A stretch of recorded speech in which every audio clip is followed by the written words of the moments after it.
აუ დოდბაბაშიძეზე ისტორია გამახსენდა ახლა თუ შეიძლება რომ მოყვე ირანში ყოფილა რაღაც დაჯილდოება რაღაც ჯილდო გადასცეს მოკლედ რაღაც ოქროს პატარა ნაკეთობა თუ ვერცხლის დედოფალი ესწრებოდაო და უთხრა რომ აიო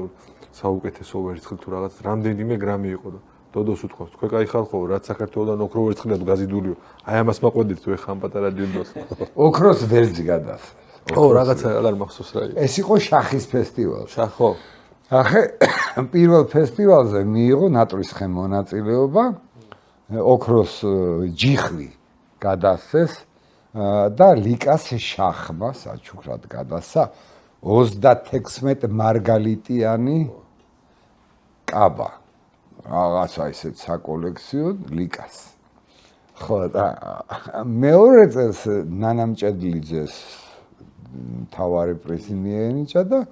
დოდოს ეს ოქროს ჯიხვი და ეთქო მაგაზე თქვა რა იმიტომ რომ რაც მართლა იქ არის წაღებული ნაძარცი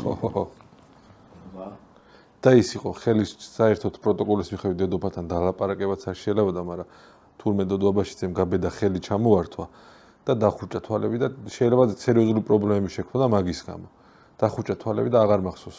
27-მდე დავითვალეო თუ რაღაც ეგრე და მე დედოფალმა ძალიან აზად ეს ხელი ამიკრა მანიშნა რომ უნდა გამეშვა და დავანებე თავი აი ესეც სიგიჟე გააკეთა და გადარჩა იმიტომ რომ დოდო იყო რა